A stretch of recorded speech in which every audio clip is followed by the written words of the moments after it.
Good evening everybody and welcome to the round 5 recap of Tbilisi World Cup 2017.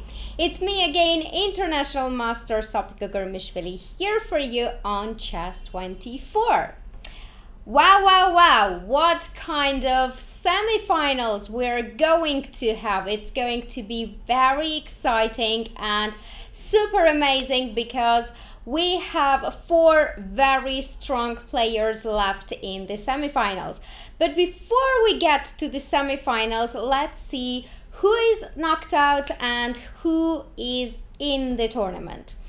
I think I'm not gonna spoil it first who is in the tournament, but I'm gonna go to the games right away and show you 4 amazing wins of a very strong chess players, and then we will of course know who is in for semi-finals. But before we start, I'd like to remind you about the promotion of Chess24 Premium membership. You still have a chance to get 2 or 3 free months if you're gonna choose your favorite player, buy an annual membership, premium membership, pick a name and email it to support@chess24.com. Then if your player advances to finals, let's say, then you're gonna win a 1-month premium membership, and if he wins the tournament, then you're gonna get 2 months premium membership. So if you're not yet a premium member, be sure that you pick a name, send it on support@chess24.com, buy an annual premium membership, and let's see, you're gonna get maybe 2 months of free premium membership. Okay guys, so let's start our recap and let's go to the games. We had 8 players left. If you watched my round 4 recap, you already know that players Aronian was playing against Ivanchuk, Rapport was playing against Dingliren, Vachier-Lagrave was playing against Peter Svidler, and Vachier-Lagrave was playing against let me remember. Yeah, Vachier-Lagrave was playing against Vladimir Fedoseev. Actually, there were 2 Russians in the quarterfinals, and we will know soon if there are any Russians left for semifinals or not. Okay, let's get to the games, and first we should see the first result of the tie breaks, first result of the tie break was Aronian against Ivanchuk.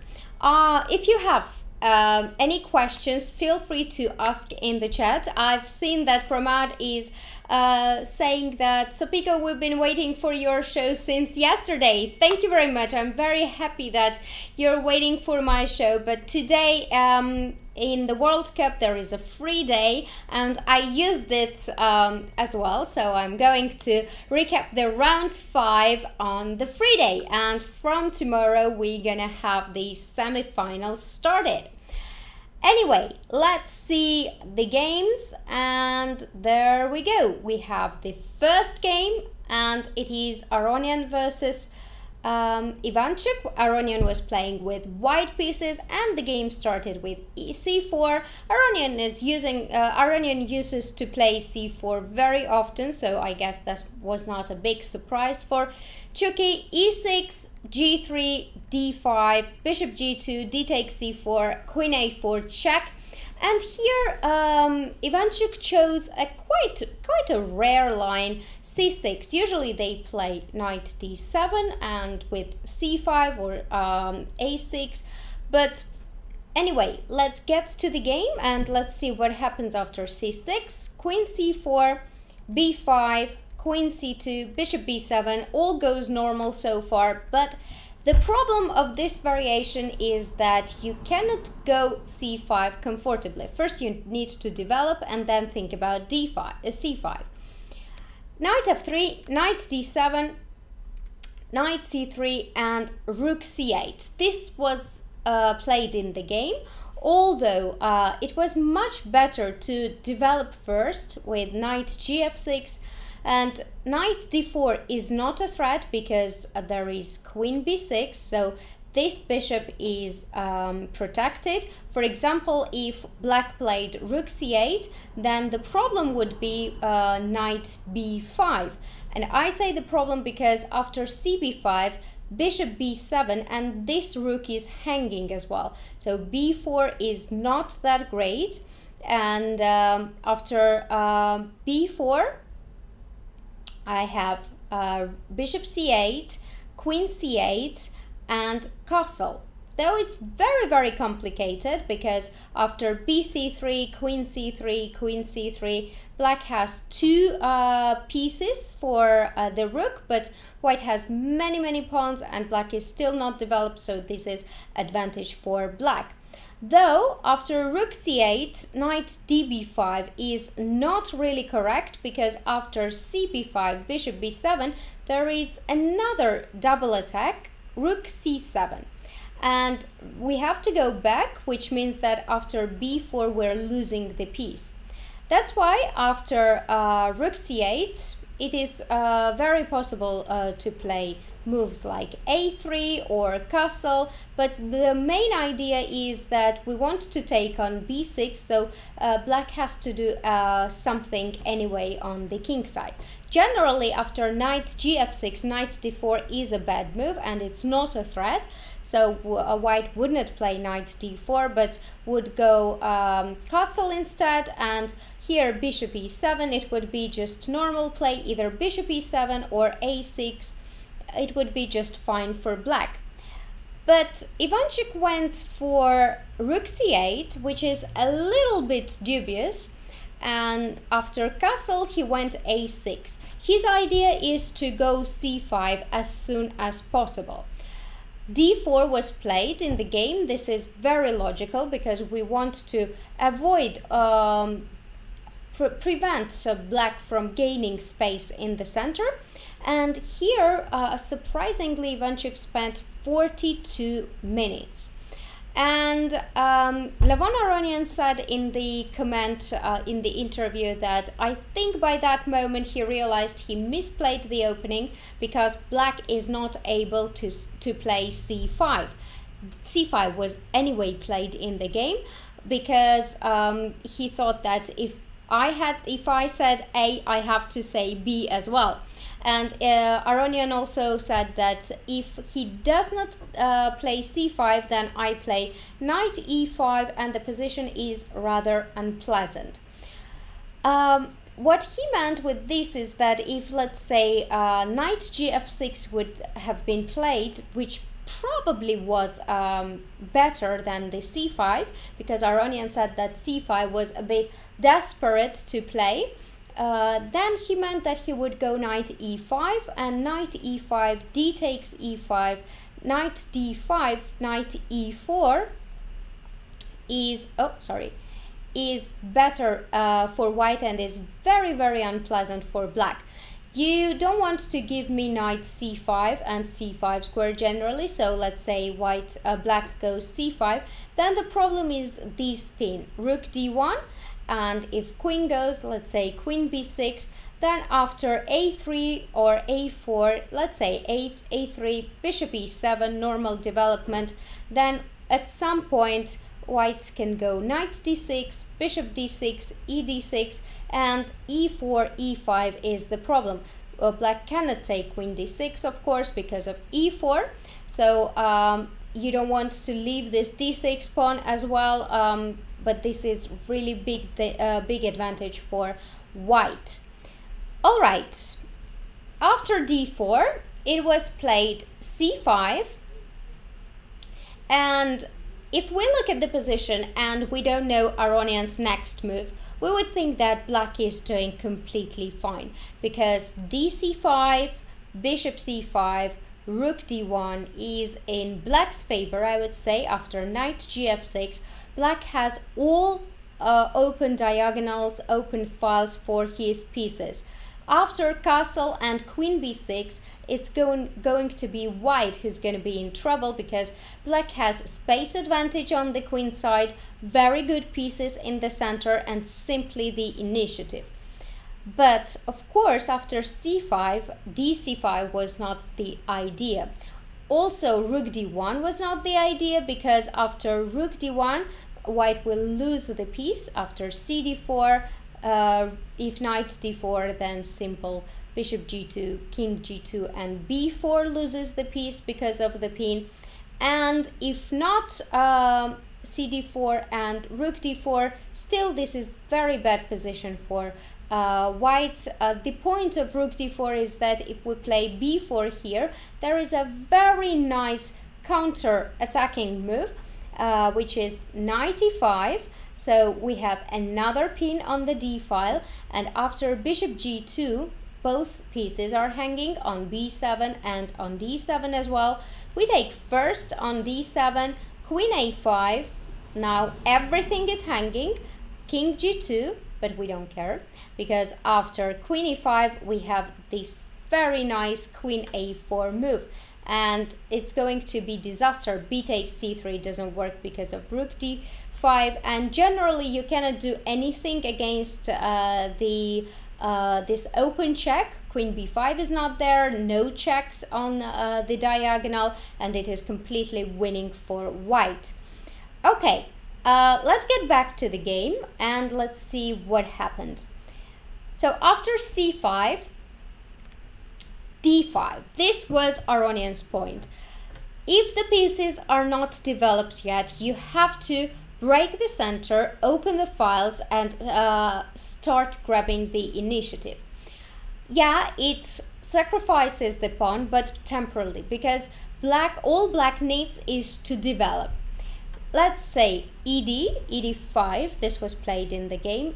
If bishop d5, then it would make white's life much easier, because we take the bishop, e takes d5, rook d1. Now, not only we have initiative on the d file and in development, but we have two bishops as well. But here, interesting thing is that after d4, let's say, because knight gf6 runs into e4, very strong move.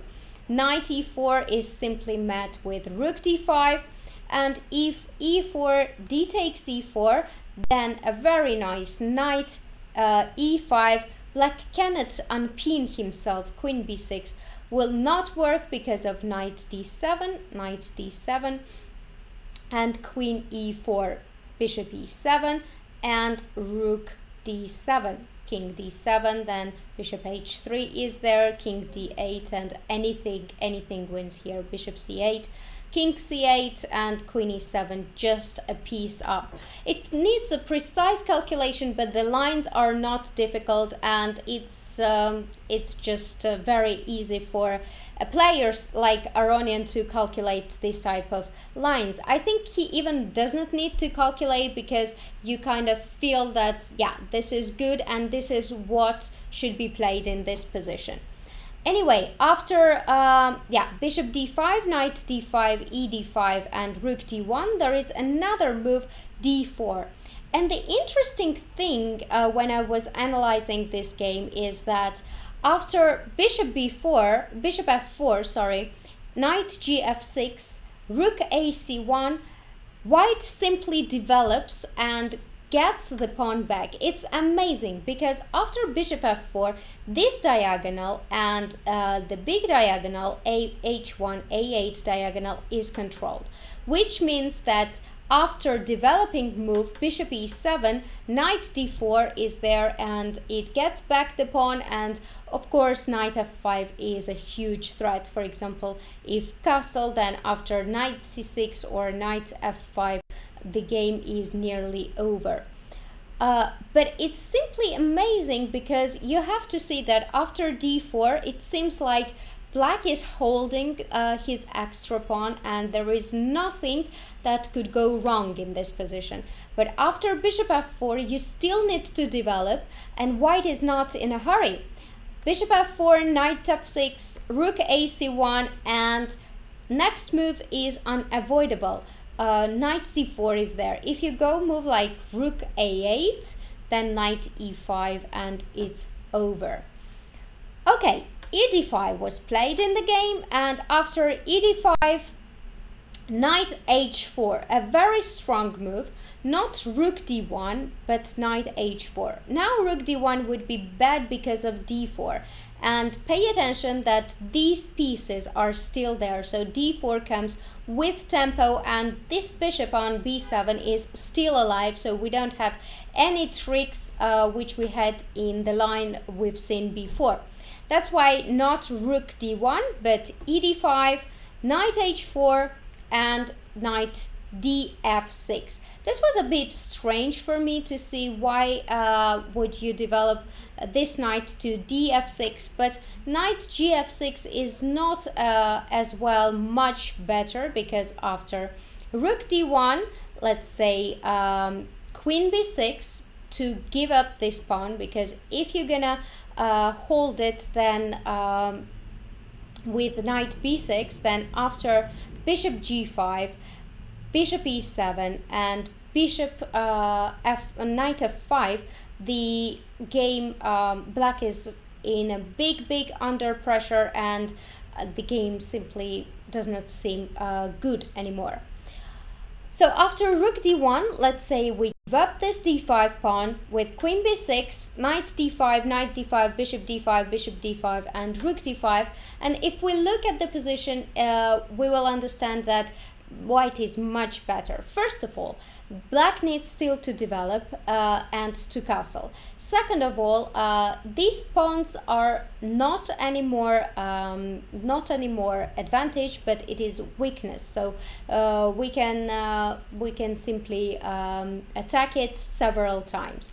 Let's say knight f6 is played, because bishop e7 would not make any sense after knight f5.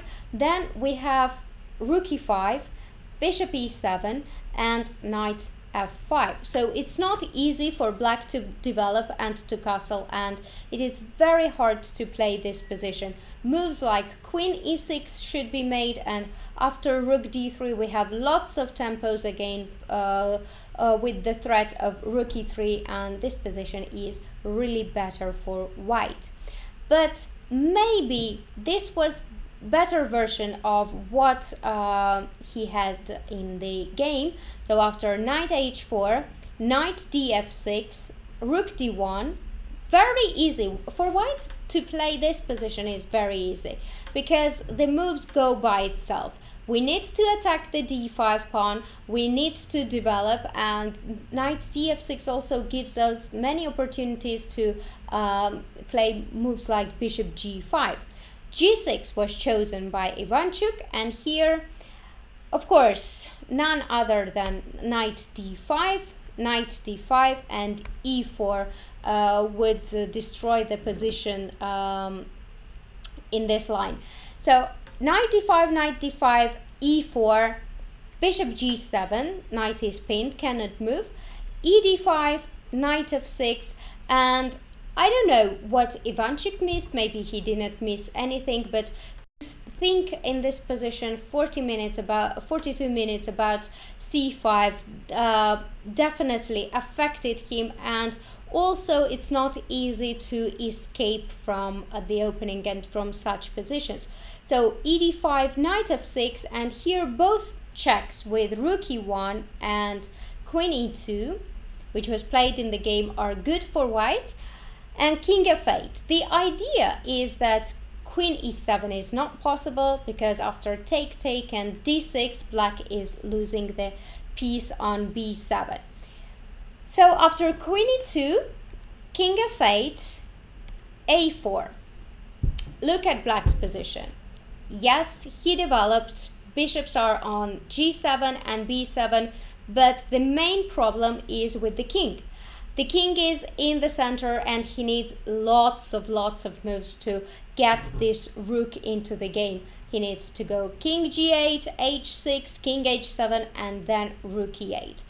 Meanwhile, white is using, of course, an opportunity to get the play on the queen side, And it's not even that black is having an extra pawn. D5 pawn is already there. So after b4, a4, b4 is kind of forced.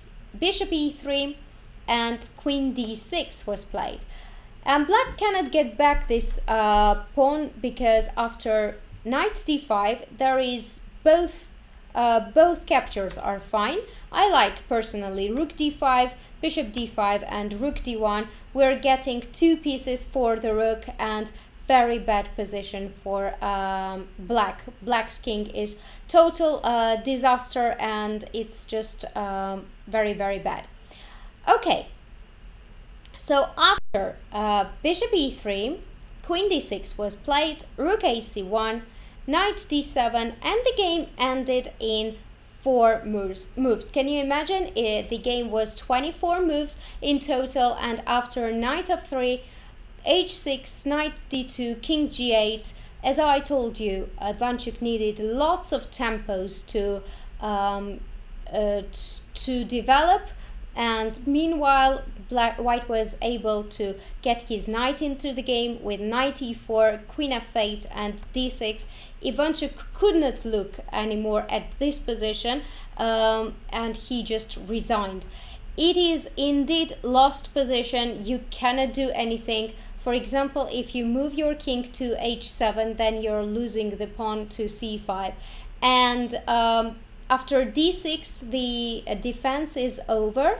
After queen f8, this c5 pawn, d6 and c5 pawn is hanging there. There is nothing you can do.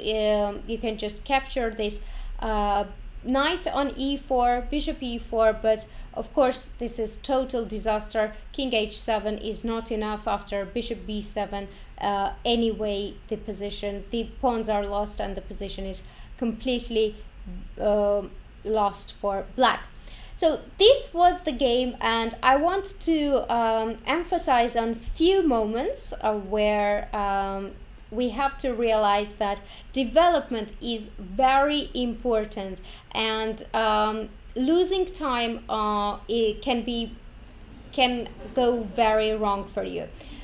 This is what happened in this game. After rook c8, one move, after a castle a6, another move, and d4, c5. So 3 moves were lost on development on queen side, and the king was left in the center, while white castled, played d4, and the queen is also on very important c2 square to have a free d1 square for the rook.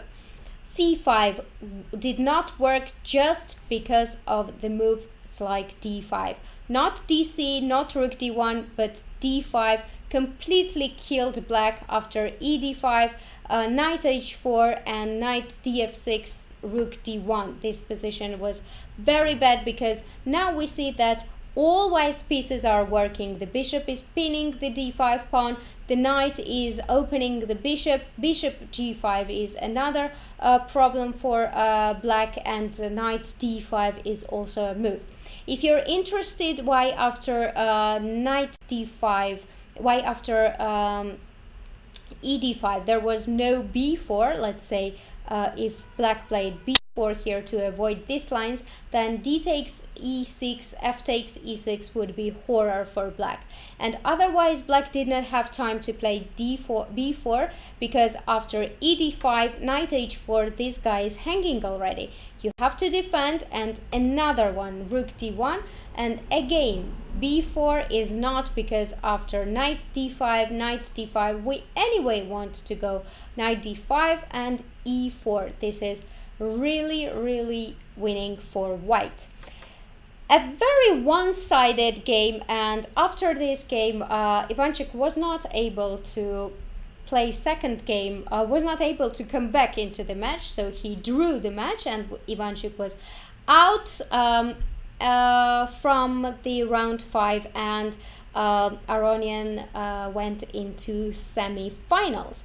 I have to also mention that it is actually very interesting how the players and how the scores can change when you're playing so many tournaments. Because I read an interview once that Aronian had a terrible score against Ivanchuk, and he said that I was like in -8 or -9, but recently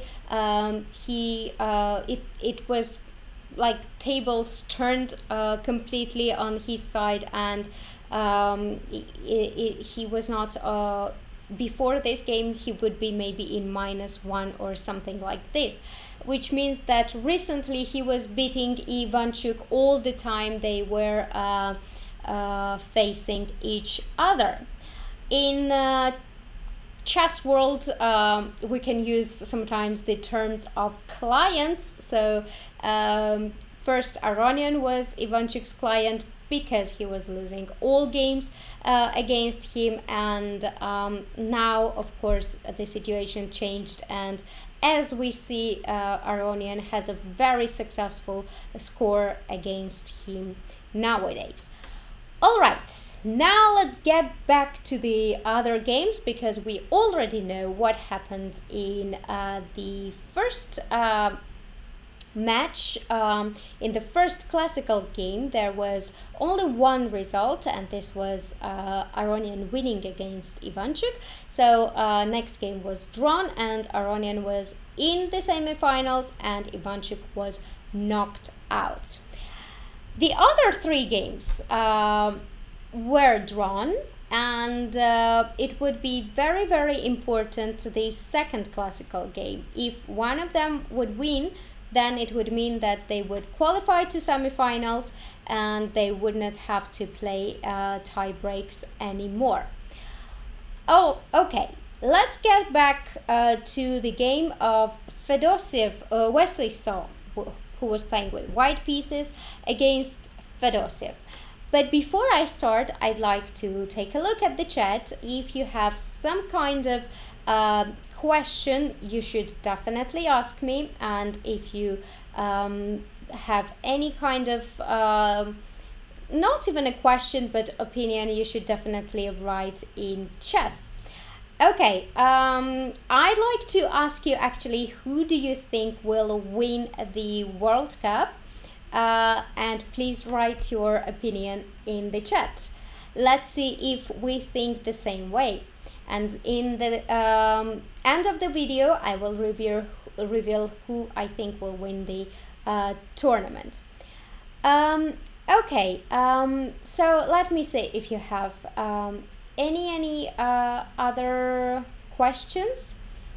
And I see that recap should be Jan's job, and since he is more experienced, but I think he's lazy, so he makes Sopiko do it.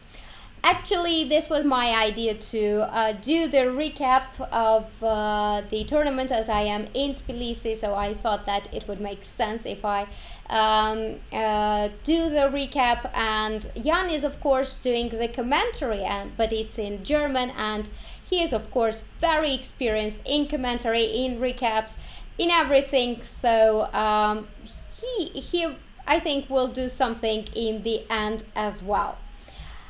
All right, let's see. MVL, Levon, okay, different ideas, but let's see now another game. And the second game will be Vachier-Lagrave against Fedoseev, Vladimir Fedoseev, and this was from Petrov opening. It seemed like there is not very much going on, but we've heard many times that Wesley has this style of Karpov, which means that he can really squeeze something out of stone when it's positional positions, and it looks like it's quite dry, then it's just there is absolutely no, you would think that there is absolutely no chance for black or white in this position to do something, but Wesley showed a real masterpiece in this game. Alright, so after knight b3, this was the first maneuver which I liked in this game very much. Wesley was full of regroupings and maneuvers in this position, and you can feel and you can see how he listens to the pieces and how he plays this game. And what I mean is that after knight b3, b6, of course, you don't want to go a4 because of it would be weakness. And of course, after a4 there is knight c5, and after knight c5 there is this guy hanging.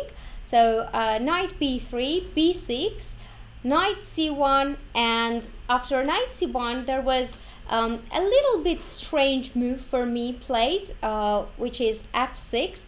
But first I didn't understand why do we need this move, but of course it's needed, the move is needed. And after knight c1, knight e7 was my another option, and after knight d3, I didn't want to play f6, but I wanted to kind of protect this e5 square with knight g6, bishop g3 and h6.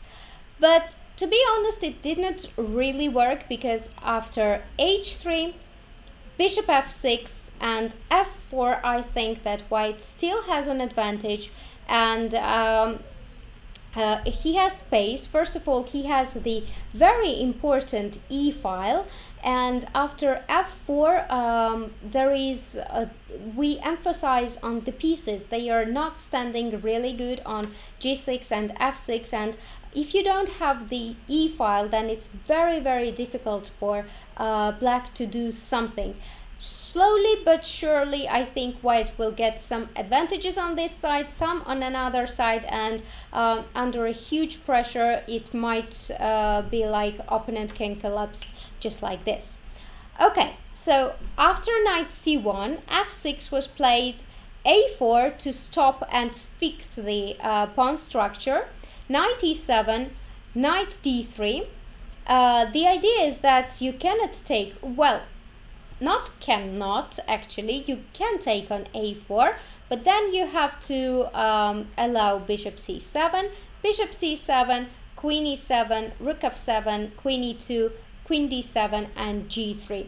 And here it's, to my eye and optically, it looks like black is not doing much worse than he was doing before. But of course this is advantage for white, because knight is much better than the bishop. There is a weakness, a clear weakness, d5 pawn, and the e file is still ours. So after knight d3, another idea which I had, g5 was played in the position, but I thought that that was a bit too much because it was weakening of the king side.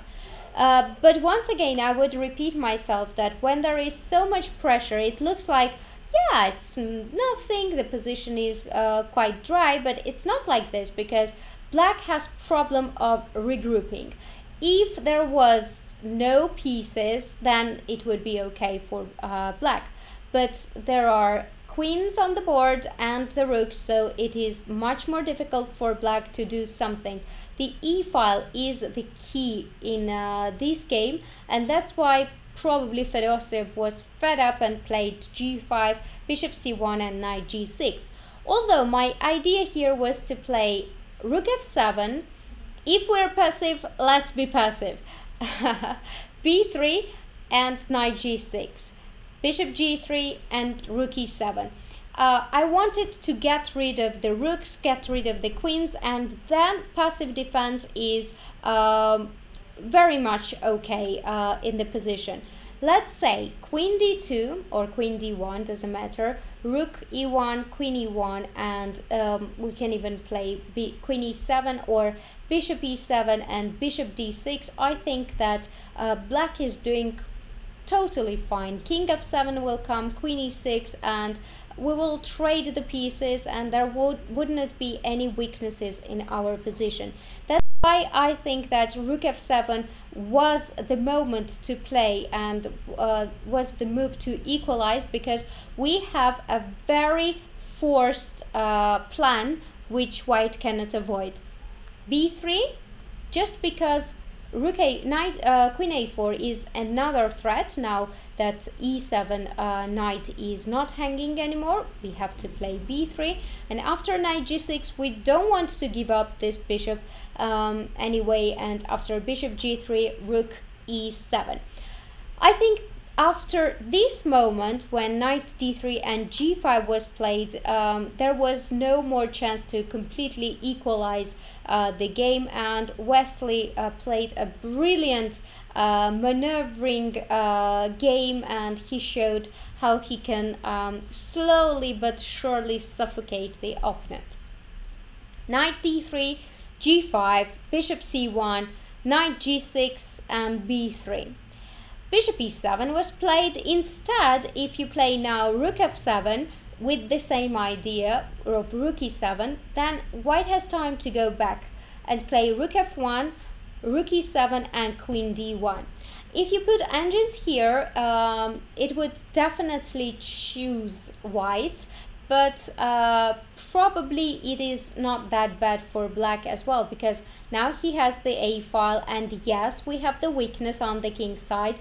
Yes, there might be f4 and h4 coming, but still somehow black got the e file, and after queen e6, f4, the game remains very, very complicated.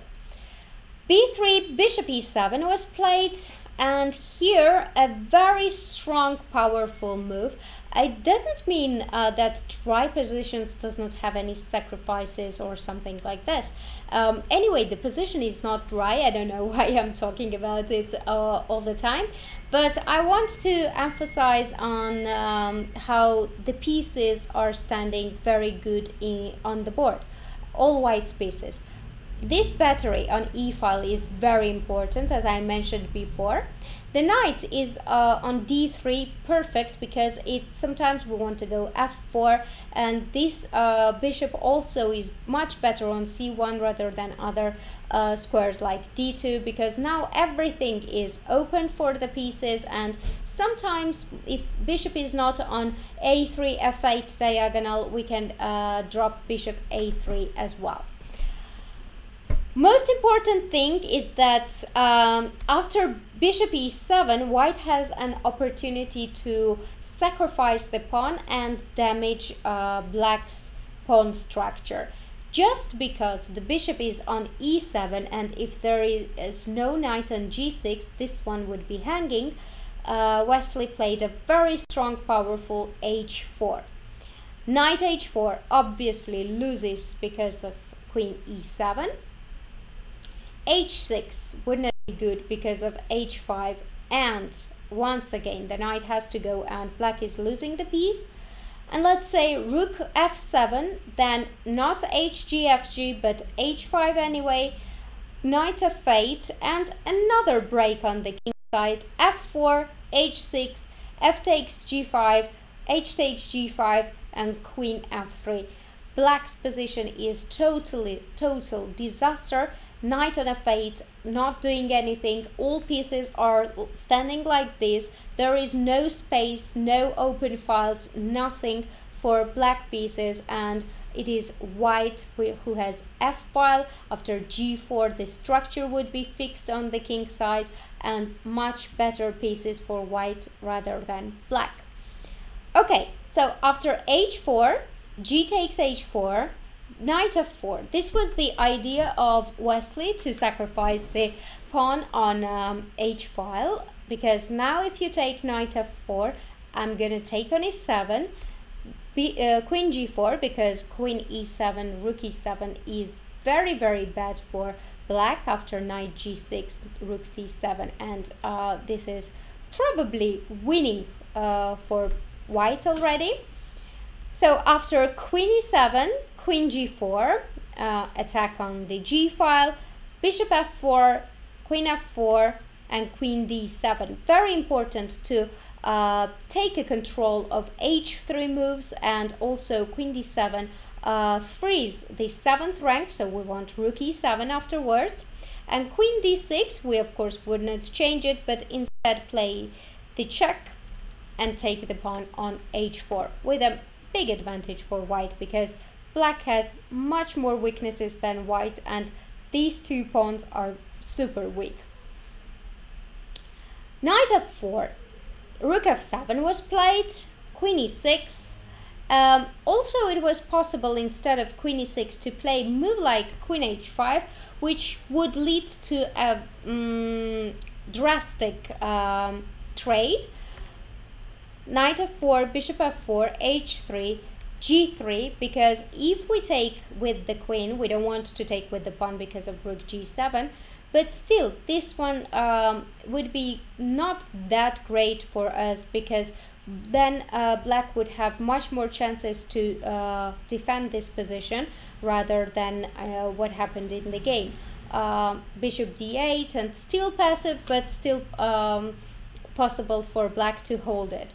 So g3 we want to play, bishop f8, now king h2, rook e7, take everything, and this is the bishop endgame, which was after many moves reached in the game, and Wesley played it brilliantly, and chess players, engines, we just think that this endgame is lost for black. Later I'll explain why. Queen e6. Instead of queen h5, queen e6 was played, queen e6 and rook e6. Of course not knight e6, because then bishop d6, and suddenly all black's pieces are into the game, and it's white who has bad pieces. Knight e7, rook f8, knight c6, and king f7 looks very, very nice for black. So queen e6, rook e6, knight f4, bishop f4, bishop d8, and b4. Another very important move. Now, when black has many weaknesses on the king side, it's time to create one on the queen side, because as many weaknesses, as good for white. King g7, b takes a5. You don't want to give white a pawn with taking on b4, cb4, and I don't know, c6, not to allow a5, but after c6 we can just grab this pawn and enjoy the extra pawn. b4, king g7, b takes a5, b takes a5, rook a6, and c6. This is kind of, after b4, white was kind of winning the pawn forced, but getting back the pawn, because this pawn is still alive on h file. But instead, of course, black got much more activity for his pieces. Rook c7, rook c6, king g6, and rook c5. Now we can see that black's position is so bad. The pawn on d5 is weakness, a5, and f6, h4, and h7, they are not connected with each other, and when they are standing separately, we call it pawn islands. So after rook c5, rook d7, and f3, the king comes into the game, which it is very important to have king into the center when it's an end game. It's one of the most important piece in the end game, and one of the most powerful piece as well.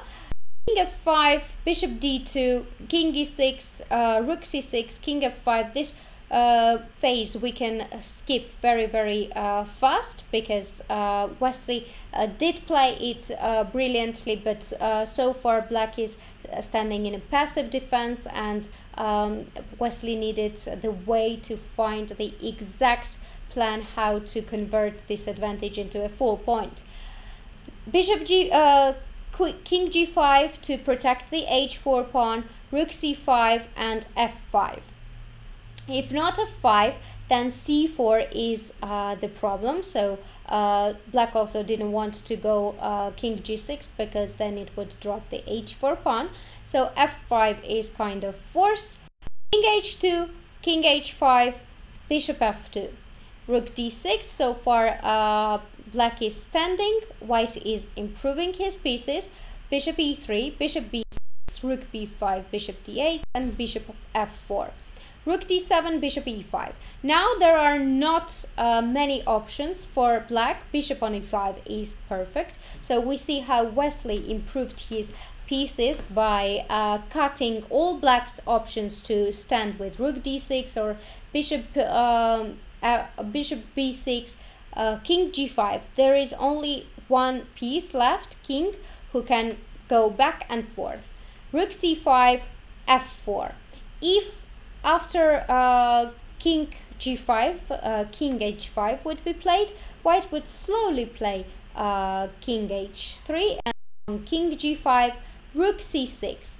And after rook c6, king h5, bishop f4. So it is a very, very dangerous mating net, because now we want to mate black with rook h6, bishop g5 is the only threat, and simply here we can play either bishop e5, and after bishop d8 we would go back into the game, or we can simply play rook c7, bishop c7, and we will get this a5 pawn, and it is winning bishop endgame for white. So rook c5, f4, that's why f4 was played. Rook c6, because now there is no bishop f4, so king h3 also is not that great. But anyway, we can play king h3 at any moment. King f5, rook a6, and king g5. We see that white uses every opportunity to slowly but surely squeeze black. And what I mean is that now with this maneuver, in every move, there is a little maneuver which improves white's pieces. And this game is amazing. I completely love it. Rook c5 was there. So we wanted king h3 and bishop f4. Black went f4. And now, oh, sorry.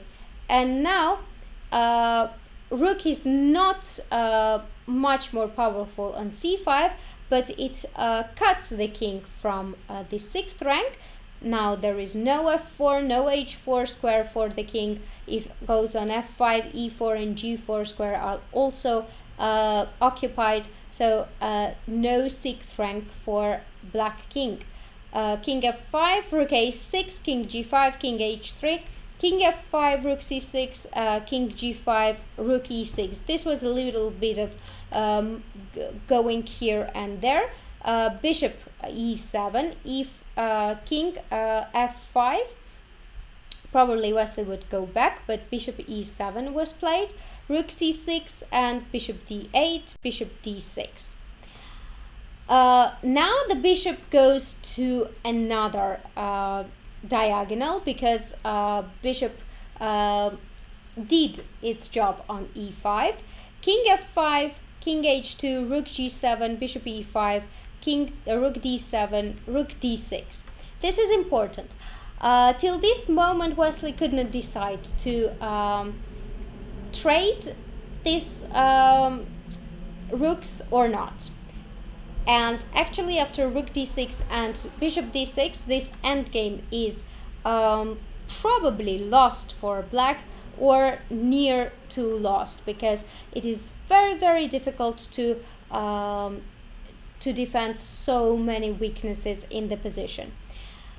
g5, king g1. Now it's important to bring the king to d3 to have c4, because without c4 break, white cannot win this position. We need c4 to get king c4 and king b5, and a passed pawn, of course, on d4. But what we have to be very careful with is that black's only counterplay is to play h3, not because after gh, king h4, we have king g2. But generally, if our king is on d3 and black has h3, king h4, then it would be very tricky for white. Because of this plan, Wesley does everything to avoid it. King g1, king f5, king f2, king g5. Black is just going back and forth, and bishop a3. This is the moment when Wesley realizes that he cannot go king e2, king d3 just like this. He needs somehow to stop the plan of h3 and king h4, and he goes a brilliant bishop maneuver. Bishop a3, king e6, king e2, king f5, bishop c1. Now the king cannot leave the f4 pawn. King g5, bishop king f1, bishop c7, bishop d2, bishop d8, and bishop e1. Perfect combination and perfect maneuver of the bishop a3, bishop c1, bishop d2, bishop e1, just to keep an eye on h4 square so that there is no counterplay after h3, gh, and king h4. King f5, king e2, king e6, king d3, and king d7. Now that the bishop is on the e1, black went, of course, in defense and went king d7, c4, king c6. If you take the pawn and allow king c4, it would be very bad, because after king c6 you cannot control all the squares. White simply move d5, and on king d6, bishop d2. f4 pawn is in trouble, and bishop g5 is not possible, because then a5 pawn is lost. So king c6 was played, and after king c6, bishop c3. There is nowhere to hurry. Bishop b6, bishop b2. Now getting back to an important diagonals. Bishop d5, bishop c1, bishop c7, bishop d2. After this maneuver, a5 and f4 pawn are under pressure, and the bishop has to be on c7. It cannot move anymore. h5, bishop c3, bishop b6, again winning a tempo. It's brilliant how many times white is winning the tempo to get the desired bishop d2, keeping an eye on f4 and a5, and get this king out of c6.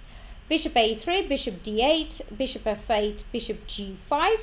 If not bishop g5 and let's say bishop c7, white would anyway go bishop h6, and now you have to stand on this diagonal, and after bishop g5 we would get h4 pawn. So bishop 8, bishop g5 was played, bishop g7, king d6, check, king c6, king c3. Now we win the tempo with the king. Bishop h6, bishop f6, bishop f8, king d3 again, h3, g takes h3, and bishop d6, bishop e5. Fedoseev resigned and lost the match. I love this game. It's a bit long game to show, but the main idea is the dancing of the bishop is really super, because he really feels what is the favorable position for him, and he wants to get his opponent into Zugzwang, and so many weaknesses only one bishop cannot defend. It was a great game. I completely loved this maneuver of knight c1, knight d3, then the maneuver of bishop, and a very important move h4, using the fact that the bishop is on e7 and there is no knight h4. After h4, g takes h4, and black's pawn structure is destroyed. Okay, now let's get to the second game, and the second game is Ding Liren against Richard Rapport. Richard Rapport was the youngest and under 2700 player at the moment in the World Cup, so it was very interesting how he would do against Ding Liren, who is of course super exciting and interesting Chinese grandmaster. He played d4. Ding Liren was played with white pieces. Knight f6, d4, e6, b6, queen's Indian. This was quite expected because Richard is playing this line and also Ding. But in this game, it's turned out that Ding Liren was much more prepared than Richard. So g3 was played, bishop b7, bishop g2, bishop e7, castle, castle, knight e4, bishop d2, bishop f6, and rook e1. Ding said that I prepared very well for this game. Up to here was all preparation. This is indeed a very rare move, rook e1, and it is very interesting how Richard reacted. Normal knight d2, queen d2, d6 probably was possible, and probably Ding had something up to his sleeves in this position, but rook e1, a6 was played, and Ding said that he was surprised because of this move, and a6 looks like a very strange move to him. But then he realized that Richard wanted just to take knight on d2, bishop on d2, queen d2, and play d6 to transpose into hedgehog type of positions. That's why he played a very straightforward knight e5, and after knight e5, if black takes on d2, then bishop b7, rook a7, and bishop g2 looks very good for white. Bishop e5, not d e5, and give the pawn on c4, because after queen d4 we do not trap this knight because of d5, not b5 because the rook is hanging on a7, but d5, e d5, knight d6, and rook d1. A very complicated game. I think that white has perfect compensation for the pawn, but black is not doing bad, of course. So after knight d2, bishop b7, rook a7, bishop g2, and bishop e5, we simply take the knight on d2, bishop f6, rook ac1, d6, rook e d1. We want all our pieces to stand on good squares. In this type of positions, rooks are standing much better than on c1 and d1 rather than e1 and d1. Knight d7 and queen c2, also a very important move because the queen is perfect on c2, opens the d file, and I think that this bishop on g2 is much better than the bishop on f6. So I consider this as a slight advantage for white. But in the game, knight c3 was played. Knight c3, bishop c3, take on g2, and d6. After this move, Ding said that Richard's position was very passive, and Ding suggested that he should have played c5, and on e3 to take on e5, take on e5, queen c7. He suggested only c5 move, but I analyzed a bit more. Queen c7, rook e2, knight c6, and f4, still very pleasant for position for white, and I already think that the opening was very successful for Ding Liren, and there was nothing that great that Richard could do in this game to avoid a bad score. 6. Knight g4, bishop e7, e4, and b5. A very interesting move. Richard is trying to get some counterplay on the queen side. Of course, he doesn't want to get a one-sided game, and he doesn't want to just be slowly squeezed. So he's getting some play on the queen side. If, let's say, h5, then knight e3, g6, and f4 looks very good for white. So b5, queen e2, b takes c4, and a very strong d5. It was of course also possible to take on c4, but I like this move very much because it fixes this structure on the queen side, and after, let's say, ed5, then this bishop is in a big problem. Rook e8, simple tactic like knight h6 would be very, very bad for black. King f8 should be played, and then queen g4. If gh, of course, there is queen g4, and on bishop g5, h4, this looks very bad for black. Okay, so queen c8 was played in the game. Bishop queen c4, sorry, was also possible because ed5, and this knight is not hanging on g4, so queen c4 also gave an advantage. But after queen c8, Dingliren played much more powerful and straightforward e5. Breakthrough in the center, underlining that black's pieces are not developed still. All pieces are in game, and it's time for opening up the center. ed5, if d takes e5, that would be a disaster for black as well, because after queen e5 and f6, queen e6 and rook e6, white is just pawn up, and still these pawns would drop. Well, at the moment white is not pawn up, but after rook c7 or rook e1, rook e4 and rook c4, this pawn going to be lost, and it's just extra pawn winning position for white. e5, ed5 was played in the game. ed5, ed6, cd6, and queen e7. Bishop d6 was possible to play here, but after queen f3, the point is that now we want not only queen d5, but very, very bad things on the queen side, which is like if you play c6 to protect the d5 pawn, knight h6 type of tactic is there. If gh, then queen f6, and you cannot defend the mate. And if king h8, not knight f7 because of king g2, and it's not the same because now knight h6 would lose.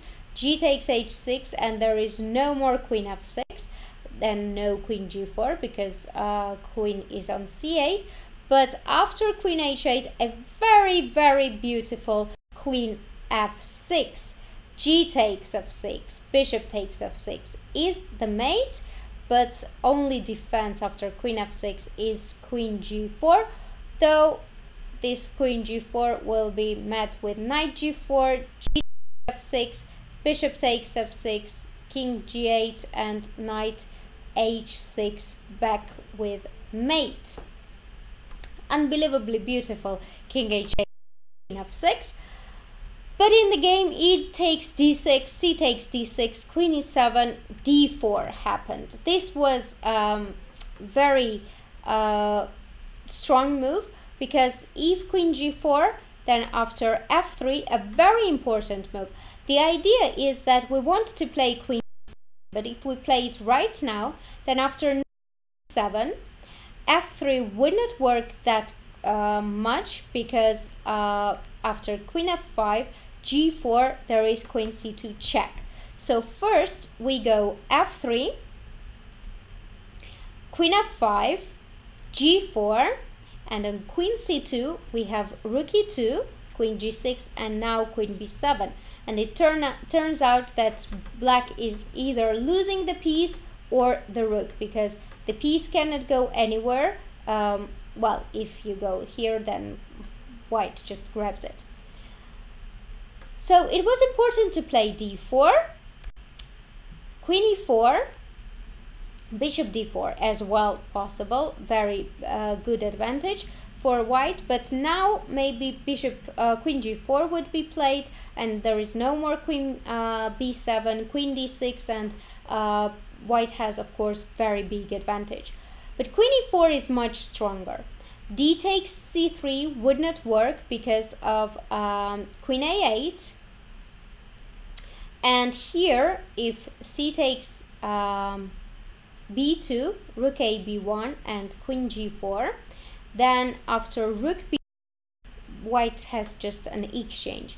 But after c3, knight e3, white has a rook and the pawns are blocked, so it is winning for white. Queen e4 and queen c6. This was Ding said that he missed this move and this trick, but fortunately for him the position was still much better even if they moved queen c6. Bishop d4. The idea is that after queen c6, knight c6 and bishop d2 we cannot keep the piece which we won because of h5 and the knight is trapped. So bishop d4, f5, take on c6, take on c6, and now black gets his piece back because he has double attack on d4 and g4. Knight e3 was played in the game. Also was possible to play rook c1, f takes g4 and rook c4. But knight e3 also good, knight d4, rook a d1, f4, again one only move because after knight c6, knight c4, rook a d8 and rook e6, black will lose this d6 pawn.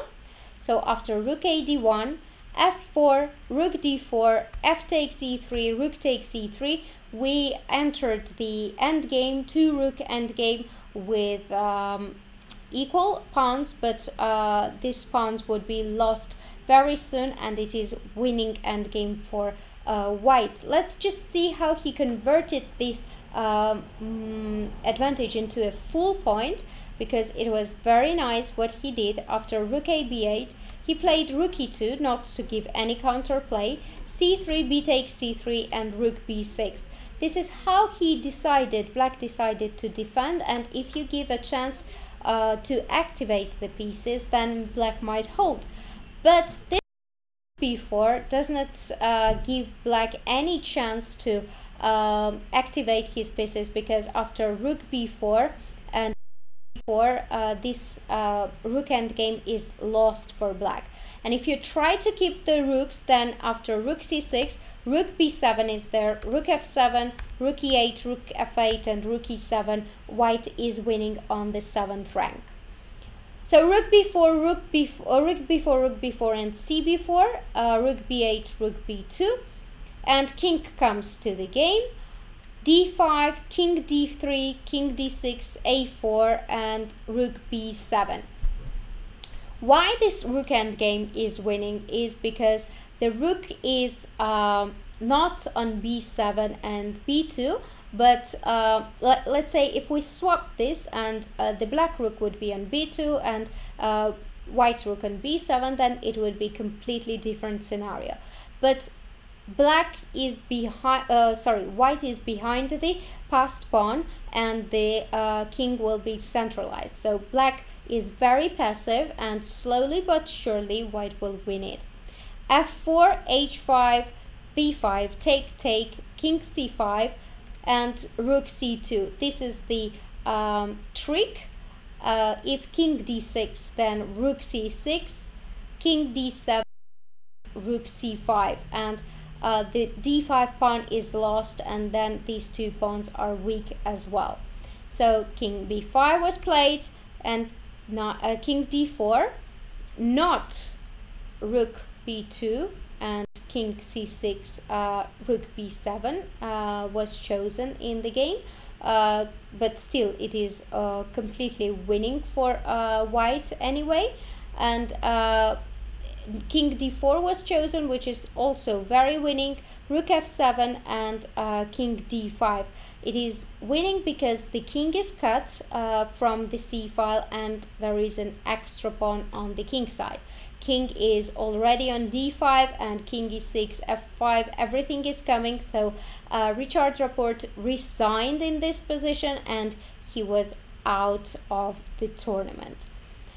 That's how Ding Liren qualified to semifinals, and the last game which we will see is the tie-break game second tiebreak game of 25 minutes. Peter Svidler playing against Maxim Vachier-Lagrave. It was surprising that both players chose the lines which they played in the classical game, but probably Svidler did not have that much time to look at it deeply, and Maxim did find something in the lines, and he used it into a 25-minute blitz game, rapid game. In the first 25-minute rapid game, Maxim was playing with white pieces. They played the same opening as in the classical match. Maxim got a pawn. He won a pawn, but Peter held it, and the game was drawn, although you could feel that Maxim had a huge pressure on Peter. And afterwards, this is the second game, which we will see now. c4, c5, knight f3, knight f6, knight c3, c takes, knight takes, e4, knight b4, bishop c4, knight d3, king e2, and knight f4. This is a very popular line. I remember that Pendala Harikrishna chose to take the bishop on c1 against Anish Giri, and after king e2, Maxim chose to play knight f4, repeat the line which they played in the classical game as well. King f1, knight e6, h4, knight d4, d3, and deviation happened. Instead of knight bc6, which was played in the classical game, knight b5 and bishop e6. On d3, e6 was played, bishop f4 and a6. And here Maxim said that he was surprised once again that Peter repeated the line that he thought was more or less dubious. a6, knight d4, knight e2, knight c6, and I think that already black has a tiny bit pleasant position in this game because of the damaged position of the king, and he is slowly but surely developing, and if he develops normally, then it would be very difficult for white to do something. a3 was played in the game. I thought g3 was another move with the idea of bishop d6, take, g4 to free the diagonal for the queen. And after g6, f4, e5, this is the typical moves that happened in the game as well. But the main difference is that our queen on g4 is much better than on d2, which was in the game. f5, bishop d7, king g1, knight e7, and rook f1. The idea of knight g3 is that white is in time to defend the f5 pawn, and with king g1 and rook f1, everything is somehow controlled. Of course, we cannot take on g6, but still, now, for example, if black would castle on the long side, f7 pawn is lost. So black has to play rook f8, waste the time on rook f8 to defend the f7 pawn, and in this time we can unpin ourselves, play queen g5 with a very double-edged position. So after knight c6, a3 was played, and now we will see the difference between the line which we saw now and the line which happened in the game. Bishop d6, we saw bishop d7, f4, e5, f5, g6, and knight g3. Although I think it was very for white to play very ambitious, opening up the king side and the side where we have the king. But after h5 we have queen g5, knight e7, take on f6, take on g6, take on g6, and king g2. And I consider that this position is pretty unclear, just because that black cannot take on g4. Then we will somehow grab the initiative with rook hf1, And the idea is that if you take on e2 as well, we play rook f6, and on queen c7 or queen b8, there is bishop f7 or rook c1, even with the idea of bishop f7. And if you go with the queen to b8, then bishop f7, king d, and rook e6. And this game looks very winning for white. Once again, black won the piece, but black's pieces are not developed, and white's active pieces and black's weak king gives white a full point. g6, knight g3 was played, and knight e7. So now we see that we got the same position, including a3, which is not like a wow move, and queen d2. Queen was much better on g4 rather than on d2. Also, queen h6 is the only way to protect now the f5, long castle, h5, and king c7. Maxim Vachier-Lagrave said that I should have seen this well in advance, because he thinks that if there is no king c7, black's position would collapse. But with this move, he kind of overtakes white and gets the advantage. I do agree with him, but he had another option, probably much stronger option of queen f6, king g1, and knight g8. And the idea is that, yeah, we go backwards with our pieces, but we get d2, take on f5, take on f5, and bishop c6. We get open g-file, and we regroup our pieces with knight h6 next and rook g8, with a very, very good play for black. But king c7 also gets an advantage, bishop f7, g takes, and here instead of queen d6, actually on g takes f5, it was much stronger to play rook c1 check to get this bishop to the c6 and then take it. King e1, rook f6, bishop b3, rook f8. Rook f8 is bad here because after rook f8, ef5, knight f5, and knight e4, this knight is very strong. g4 is coming afterwards. But bishop b3, rook, let's say f4 is possible, knight f1, and this is very, very unclear position. I think I would still prefer to play with black pieces because I like how they are standing, but computer is not giving such high hopes for black anyways. Gf was played, king d6, e takes f5, knight takes f5, and knight e4. Optically it looks that white should be okay, but because he has a very, very weak king, he cannot save the game. King e7, bishop b3, and knight e3. Black already grabs the f file after bishop c6, rook ac1, and rook hf8. Rook h3, take on g2. Now knight f4 is the threat, and this was just few moves. Rook c6, b takes c6, and rook g3, knight f4. In few moves, white just resigned after bishop b7.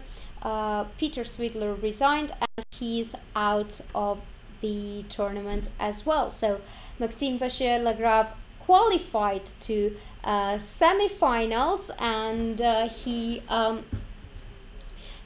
is now playing against, in round 6, he is playing against Levon Aronian, which I think will be a match of the Tbilisi World Cup. Such two strong players are playing against each other. It's going to be very, very exciting semi-finals, and I think with all respect to all players, we have a very, very nice semi-finals because we have Ding Liren, we have Wesley So, Levon Aronian, and Maxim Vachier-Lagrave. All top players are in semi-finals, and the finals will be as well interesting.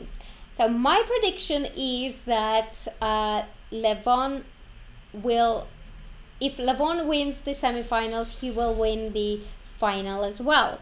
And I think that he will win the semifinals, but let's see, because Maxim is playing great chess as well, and of course he's not going to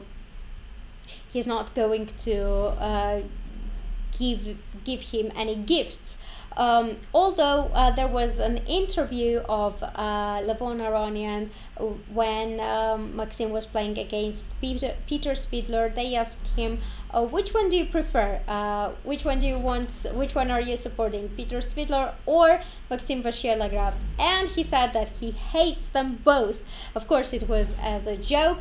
And then Maxim said that Levon has no reason to be afraid of anybody, as well as he doesn't have any reason to be afraid of anybody. Rightly so. They are both very experienced top players, and I'm very much looking forward for tomorrow's games because we have the match of Maxim versus Levon and Wesley versus Ding Liren. It's going to be a very interesting semifinals, and of course I will be back after the tie breaks. If it happens, the tie breaks, it's going to be very interesting. Do tell me, what do you think? The games will be finished in classical match, or we will see tie breaks? I think that we would at least have one tie break, and to be very honest with you, I think that we will have two tie breaks. So we will have both players going with maybe a little bit quick draws to tie breaks, because the tournament is super long, and the players are very tired, and of course one rest day is not enough. After you play so many games, you feel exhausted, so sometimes quick draws are very acceptable for the opponents. Pramod is saying that I think So will win the World Cup. World Cup is known for twists. They won last time, and last time against Peter when no one expected it. Last time the final was completely surprising. Two Russians were playing against each other, and Peter Svidler was leading with 2-0. One draw was enough to win the title, but he blundered in coming 2 days in finals. We have 4 games, so he blundered in 2 games, so the match was 2-2. And the tie breaks, everything was full of blunders.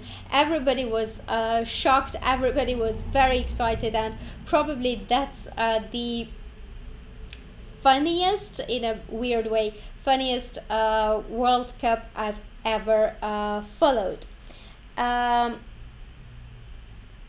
Latmi is saying that without tiebreak it would be boring. Yeah, it's true, but ask the players, they really need one rest day. Ding is known for rapid play, so we'll try to win in the classical time control. In this tournament, it's very difficult to say who is good in rapids and who is not, because when you play so long, when you play so much games, it's also about luck. It's about everything, how fit you are, what is your mood, and generally to win World Cup you have to be a hero. Okay, so my prediction is that we will have 2 tie breaks. So both players, both matches will be drawn. I expect quick draws in the classical games. And I expect as well great, exciting tie breaks. But of course, nobody knows. The players will try to do their best and show their best. So let's keep the patience and try to follow the match tomorrow. I'm going to say good bye-bye now. To you, I wish you a very, very good evening. I hope that you enjoy the recap and you want me to be back for round 6 and 7. Even if you don't want, I'm gonna be here because I am in Tbilisi and I love analyzing the very, very good games and sharing my thoughts with you. So I'll be back after 3 days after tie breaks, if it happens. If not, then we will see. Depends on the schedule. And now I wish you a very pleasant evening. Enjoy the games tomorrow and see you very soon. Bye bye.